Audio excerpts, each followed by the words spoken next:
We're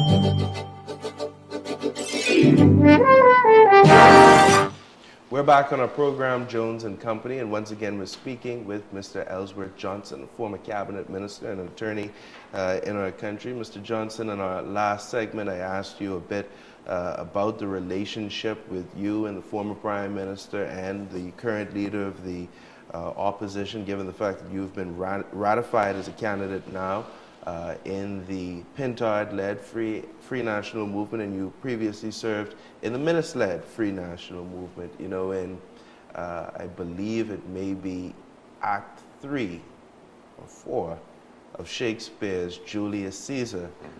Brutus says, "Not that I love Caesar less, but that I love Rome more." And I'm not inferring necessarily any betrayal between you and the former Prime Minister, but in terms of your decision to serve in this, to serve the Free National Movement at this time, to offer yourself as a candidate, it is beyond partisan politics. It is about country, isn't it? Yeah, of course. Governance of this country doesn't stop because Sir Lyndon passed, as much as we hate that. Or we don't like it. Because Mr. Christie is no longer on the front line. Because Mr. Ingram is not there. Because Dr. Minnis is not there. Governance is about succession. And understanding that you have a limited time. And that the majority of your time should be spent on creating the environment where you would have somebody to take it on.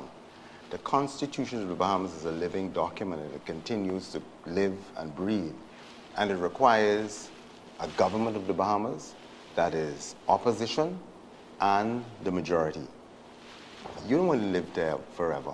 It goes on. The Free National Movement, if it doesn't fulfill its requirement to have the majority in the House, it cannot be the opposition as prescribed by the Constitution. And so nobody, including you or I, should presume that we're here forever, or that this whole construct called the Bahamas evolves from us and revolves around us. You're speaking here today, and me being here today, is with the intention that other persons are watching, and hopefully what is to our minds, our present and our future, who's our present and our future, the young people are watching, and they would glean something to take this country on to higher heights. And so in terms of, Mr. Davis has been through Sir Lyndon and everybody else, and he's now the leadership of the party. Right. He just fills an office. And so, to my mind, as I said before, there's some party business that I hear people talk on both sides should never be out there. Whether or not my leader and Dr. Minnis has a brilliant relationship or they don't is not for discussion on this program. I know that I respect both men, and I know that I appreciate and honor them for them coming ahead, because that's what service is about. Look at the prison officer. He doesn't even get up on this podium to say it. But we never, ever in our minds think that anybody will escape from a magistrate's prison. Overworked, they're overworked, they're underpaid, they're undermanned, and when they retire with a meager pension, and they die, and we don't even go to their funeral. But they would have given some of the best service this country has ever seen. And so they don't ask for a legacy. The only thing they know is what the country requires, service. And so you come, you do your part, you lay it down, and somebody else takes it, and you encourage them. There are some people in the game who encourages both sides. How do we know when our time, our season is over, our service is no longer required? Who is it who says to us that it's time to pack up your marbles and go home? In terms of the treatment of Dr. Minnis with the nomination here in Killarney and not being offered a nomination by the Free National Movement, as a matter of fact, being told that he will not receive a nomination from the Free National Movement, do you agree with that decision? As I said before, not a topic for this discussion. That's a topic for me or my leader, Dr. Minnis, in private. There's certain things you don't do. This is about governance of this country. Who determines when it's time for you to go? Was in Andros on the weekend, an old gentleman get up, and he was going to give his speech. But one of the things I got from him, he says, you didn't have permission to come, and you come without permission into this world, and you go without consent. There's a time. And if you don't know when is your time, there are the universe governed by a God has prescribed certain rules that none of us can break out of. You'll see when is your time. You'll either start to act like an idiot or people will move you. You have to know when it's time to preserve your dignity and move. Michael Jordan accepted it a little too late. There was a time when he won that last championship, he probably should have gone. Mike Tyson was trying to come back. He understood the time. So with all of us, and that is something that I try my best to ask God to engrave on my heart and remind me that when is your time, that is it. It's gonna, and so in a lot of things, when is my time to stop practicing? When I'm losing my edge, help me. When I can't do certain things anymore and it's time for me to give it to my daughters and say, it's your time to go, that's it. When is our time, and we're preparing that now as we speak. Because when you come, it's time to go in terms of how God has put things in place. And so you just have to know that, man. And, you have to, and this is something that in preparing, you must understand. Dr. Miles Monroe was very good in talking about leadership and succession and what your role is in leadership. That your every effort, whether you speak of financial security, education, healthcare, and all those different things, it's supposed to be done with a spirit of succession. And that's what it's about. And that's why every so often you have an election is succession. Right. You know, in terms of leadership, what kind of leader is Michael Pintard? In the last administration, you had a very heavy portfolio. You probably moved around more than most cabinet ministers, and you were Minister of State for Legal Affairs. Then all at one time, you were a war horse for the former administration, balancing financial services, trade, industry, and immigration. In terms of now your experience and being a part of governance up close as a member of the cabinet of the Bahamas, does Mr. Pintard have what it takes to govern the Commonwealth of the Bahamas? I notice that he does, but there are certain indispensable characteristics or qualities or realizations that he has to continue to embrace. He must appreciate what civil society brings to leadership, with the private sector, to the extent that I was successful and we went cashless, that we had an immigration department that was spending millions of dollars on the development of immigration, but they didn't have the contracts, they didn't know what the deliverables are to get that, to bring in the expertise from the private sector, because we didn't have it in government, to bring in a secret shopper program. I wish that every ministry would have it, where it assesses the minister, and that's how persons felt, the whistleblowers felt comfortable that they can tell you something and something happened. So it involved every arm of government, but most importantly, the people of the Commonwealth of the Bahamas. They know who you are. So if you come with plenty of money, you've seen governments with plenty of money lost. We had the red splash with thousands of people and we lost. In 2017, persons lost. And so understanding what your role is in terms of providing those quality of living for people, education, healthcare, involving them in the economic environment. So you can't have John Kuno unless somebody will give you some money. Hey, I don't care how seed money. You need that seed money. Who is giving you the seed money? We should have our own seed money, and that's what we should be thinking about. How do they get the seed money? Who gives the seed money? What sacrifice have we made to be able for them to give us the seed money? For all of us, including our leaders, to be out there shaking cowbells. And some of the people who give us the money don't come, right? They don't come to John Kuno. They don't sweat in the thing. But to own not just the culture, but everything. So he has to be able to appreciate that and continue to battle, to persevere, and to give. Because as you go along, people will put that confidence in you. Because one, you'll be a fool not to realize that there's a certain amount of doubt in the Bahamians' minds about different governments over the years. When you have, think about the police force. I'm a former police officer. An entire commissioner of police went home. I don't care how they celebrated that. We know why he had to go.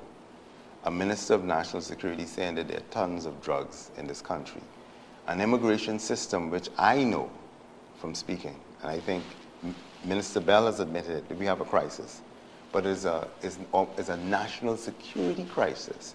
It's a socio-economic crisis because you cannot continue, if you do your statistics, you plan for a certain amount of people to be in your schools.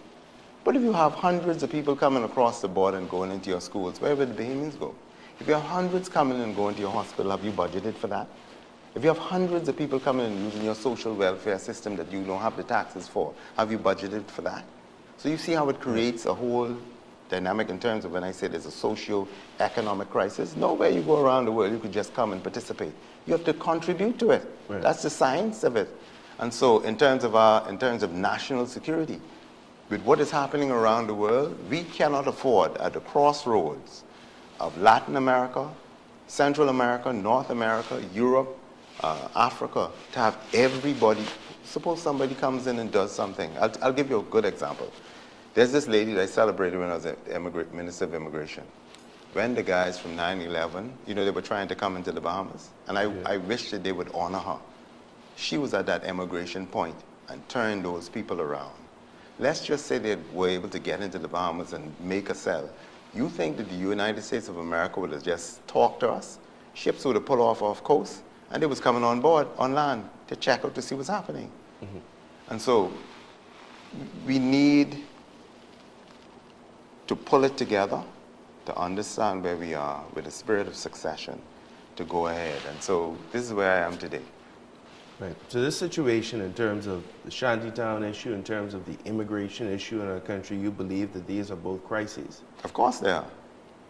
You don't come anywhere and take thousands of acres of land without the permission of the authorities, and then to demand that it be given to you. But not only that, this is what's so sacrosanct, that weak leadership is intending to give it. Mm-hmm. When you have teachers, police officers, school teachers, stevedores, bus drivers who want to get a piece of the pie, and you've promised them over and over again, and you haven't given them it.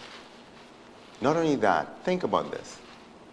You cannot have, in a regulated society where we have all the social welfare system able to go into certain communities to protect people, can you imagine where there's no light, there's no water, there's no police, and young women and young children or girls are in there? Mm-hmm. You can imagine what could happen to those people. Check social services and they will tell you some of the stories. We should not want anybody to live that way.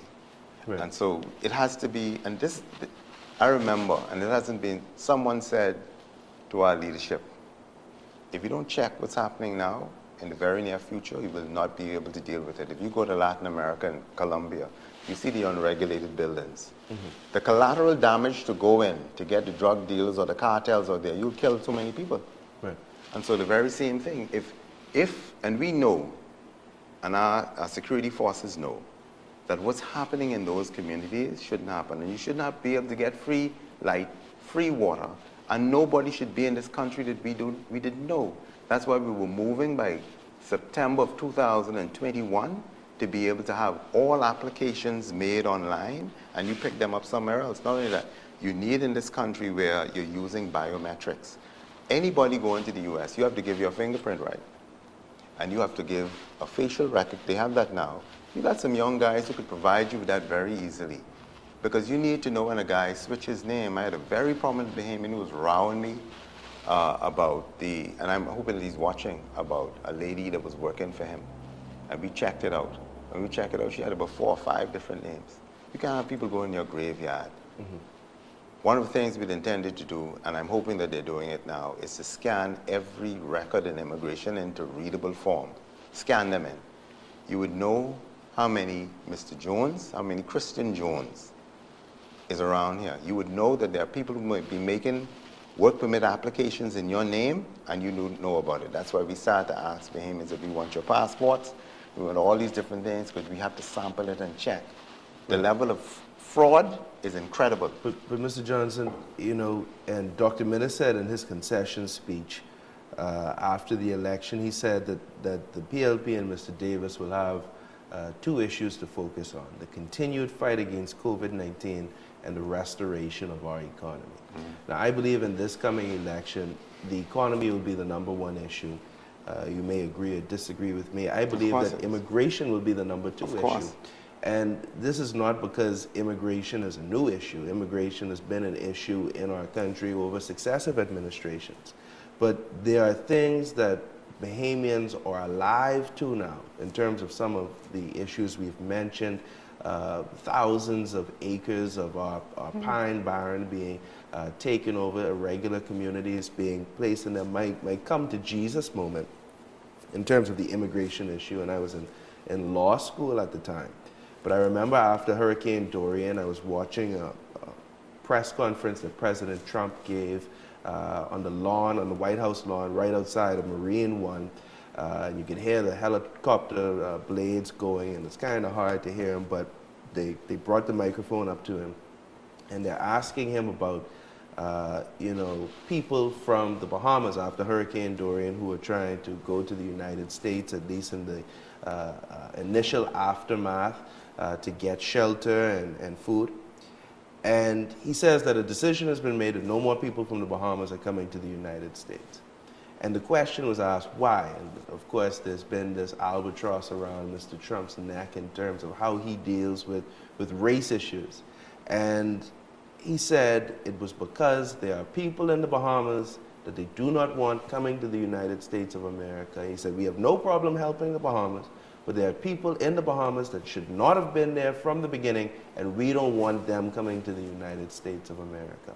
And it was then when I realized that in the wake of what was certainly the worst environmental disaster that we've had in our country in modern history, the second thought to letting us into a country on almost a refugee sort of basis was that, yes, but we don't want other people also who weren't supposed to be in the Bahamas to come in. And it means then that here in our country, we're not doing, or we have not done, the necessary or the due diligence in terms of how we eradicate or what exactly is even going on in these communities. Many of them which are the tip-off point for weapons trafficking, drugs trafficking, human smuggling. There are arsonists, hitmen, millionaire fraudsters, all sorts of people who are living in these shanty towns, and we have absolutely no idea. In terms of how we fix the issue, and I'll ask you as a former minister of immigration, because I believe it's no quick fix. But what exactly do we have to focus on to make enforcement of the issue as robust as it needs to be? It involves Bahamians. And it also involves a level of enforcement against Bahamians. You have Bahamians who are involved in the visa process. It's money. Exactly. There's an economic, there's a whole economy based around it. And citizenship, work permits, permits to reside can be sold. Extensions can be sold. More than just that. In terms of persons who may circumvent that and just decide to make the jump over. And I don't want to disadvantage Haitian brothers and sisters. I think when President Trump spoke to that, he also knew that within the persons coming may be persons of other ethnic origins from around the world who will disguise themselves and come through that, because they can change up their documents and all those different things. But we can do it. It was done in the past. He wasn't a member of our party, but Mr. Roker did a phenomenal job. I want to commend, I had a director in the person of Mr. Russell. We put cameras in. We started to do some very good things. You have the Interception of Communications Act, where you could listen. Once you can prove to a court, right, that there may be seditious or treasonous activities or crimes happening, you could listen to people's, and I deliberately say this, listen to people's conversations. Then there's harboring. The Bahamian public must be taught or be told what is the significance of harboring. And then as we discuss it, why we need to bring immigration under control. If you have to pay taxes, they should have to pay taxes. Nobody should be able to just connect up to BPL and take electricity. Or when you go to work, you're unaware that the trench is dug to your house and that you trying to figure out why your electricity bill is so high or why your water bill is so high, because you may be giving it to someone else unaware. So these are some of the things we have to do. Again, I think there has to be somewhat of a serious succession plan in immigration. There may be some persons who may have to take an early retirement, and we don't have to bring in anybody. There is that, I think, resident in a member of immigration is that leadership that can really do it. You had Ms. Keturah Ferguson, and what she said, whether or not you bring her back or you don't bring her back, what she says about why she was refusing to do what she did when she spoke about the patriotism and why we should not do things and why we should not give things to some people. And this is not just to the Haitian population. A lady told me, very senior lady, met someone, ended up with citizenship. How did you get it? Could not explain, but they laughed at her. There's a matter before the Supreme Court where a gentleman couldn't tell you what the flamingo is, did not know what the marlin was, but he ended up with citizenship. A senior member of immigration says he knows that miracles occur, but this is the first one he's seen really up front. How did this man, and I'll get you the decision, get citizenship in such a short time and seem to circumnavigate anything? We must see how it could undermine our value prospect in terms of the country that we have. Because if people could come and go as they wish, then it looks at stability. Can I really trust you when the U.S. says you're bringing people through to, or any country around the world, if I'm going to allow my people to come here, can some terrorists come here and do as they like in this country? So these are the things that one little thing can throw us all off for a number of years. And so we have to continue to speak about loyalty, patriotism, what it means to be the Bahamas, and don't let these people fool you. Because you tell people there's a way to come, it doesn't make you xenophobic. They've changed the argument, and some of us have accepted it. Because I tell you this is how you enter my schools. Because I say to you, I should be a part of the economic process. You don't get all these exemptions and I'm left out in the cold. It doesn't make you hateful. It means that you're fighting for what is yours and that you're much more valuable than just a vote. There's other things that you get as a result of being a Bahamian. And I should get the better part of the pie. I'm given the greater part of the sacrifice. If I don't conduct myself as I ought to, I could be put to death for treason. This is what is called upon. So if I have a standard to apply to myself as a Bahamian, you most certainly have one. So don't tell me to be quiet. So I want Bahamians to be as loving, and there's no other country in this diaspora that has much more of persons from other jurisdictions than the Bahamas. And we do a very good job in trying to make everybody feel comfortable. But don't let people, I heard this young man, he's from Abaco, made some very scurrilous, disparaging, and reckless remarks about Bahamians. Mm-hmm. When does it arrive at the point for something that is so politically charged that I love Sir Lyndon, my party can say, I get upset. I love Sir Lyndon for this. He knew how to make you persona non grata. He knew how to have them come and get you, and it happened before. I remember this guy was doing some stuff with labor, wasn't a Bahamian. Get you and tell you it's time for you to go back to the place that you love so much. And it's interesting, when I was a minister, you'd have people, you see it happening in the States now, people who've gotten everything from your country. And this is what we have to think about. You get education, you get health care, you get the police protection, you get the protection of the media, everything, and all of a sudden, you don't like this place. You don't want to carry the flag. You don't want to honor this place. Well, if you don't, then there's some place that we can send you because you're destabilizing this place. And so we have to be extraordinarily careful, 52 years on, in a very small country, how we allow persons. If we allow what's going to happen now throughout the Abacos, we went down into Andros. We had to remove some people because they spoke about what we were about to do. And I personally walked through the bushes in Andros some 5 years ago. You should go and see it. Houses all through the bushes. If you go down Cowpen Road and you go straight down in the back, I forgot the name of Opulent Heights and all this stuff, you'll be shocked and amazed to see the houses that are in the bushes. Mr. Johnson, you have to deal with it. Mr. Johnson, and in terms of immigration, there's a difficult situation in Haiti going on with gang control of Port-au-Prince, and that has sort of, made the situation worse in terms of illegal migration. But the late former ambassador now, the Honorable Jeffrey Williams, who I interviewed quite a few occasions, I think spoke more honestly about the issues, about the realities that we have to face with this issue than any other person who I've ever talked to about the issues. And so far I can't find anybody who is as aware of or as knowledgeable of these issues. In terms of how our posture should be toward, of course, our brothers and sisters in Haiti who are going through a tough time, how do we balance that with the need or with the desire to properly regulate migration? Mr. Williams was a believer, a proponent of this thought that most of the persons that we see who illegally migrate to our country don't do so on a sloop or a vessel, but that they come in on Bahamas Air twice a week.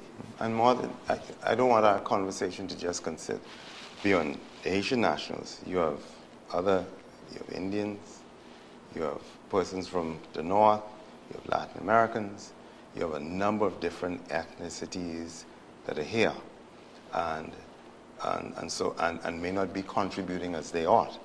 But at the end of the day, we have an obligation to this constitutional democracy. You have a home, I have a home.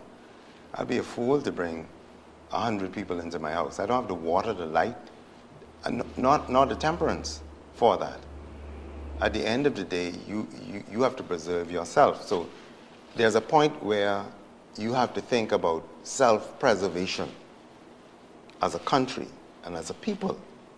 And that if persons want to come, there is a certain obligation that you have, like all Bahamians, to love, respect, and honor this country. When I was minister, you had people in the room and you came to swear, And buddy, if we didn't believe that you were doing it right and you were honest, the immigration officers would tell you, they took you out of the line.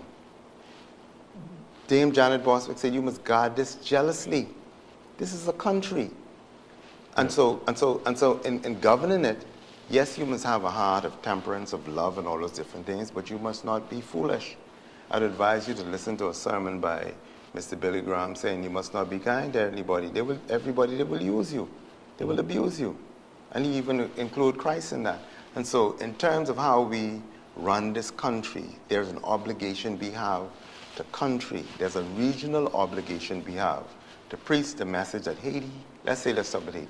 Haiti has done so much for the world, for America. When she was battling, it was Haiti was sending, for black people, that we had to be much more vigorous in our support for her. But at the end of the day, we must recognize that 400 people can't take 11 million. At the end of the day, I don't care how much our hearts bleed, we don't have the schools, we don't have the health care, we don't have that. And if you involve, not just them, just take it away from them, because it's much more than, they're there, but there's so many more people. You will have a situation where there is chaos. And this country was not created to be chaotic. In Abaco, I'll tell you what the plan is to give persons property. How will Bahamians respond to that? How will my daughter respond to that? How will the police officers, of which I was a part of, who worked and weren't able to get sufficient funds to buy a piece of property, respond to it? How would the AG officers, who don't get paid as much as they're supposed to, young lawyers, can't afford to go to the bank and get a house? How will they feel when you give this guy 100 by 100 or 200 by 200, or he goes and he decides to take an acre? Or the young man who cussed every Bahamian out, then walk around here. That makes me very emotional.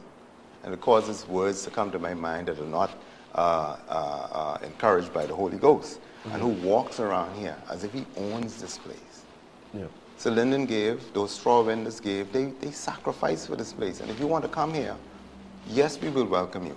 But Bahamians have to understand that there's so much, and if they do come, this is the other thing. They're entitled to proper wages. They're entitled to housing. They're entitled to good health care. So the employer must understand these things. And then the other thing is that not because a guy comes, I think we have to create, as they've done in I forgot the country, they have a immigration agency where you come through that agency and you're able to, they determine whether or not you come, how long you stay, and when you go back.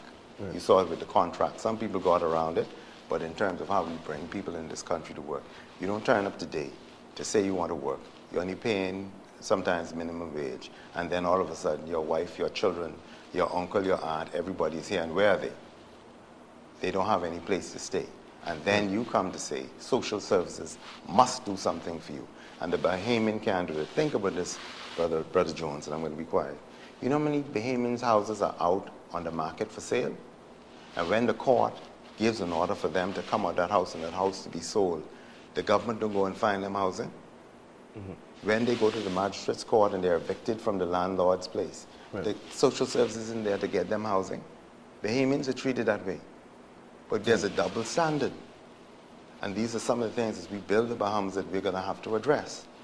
We can't take everybody, and we should not take everybody.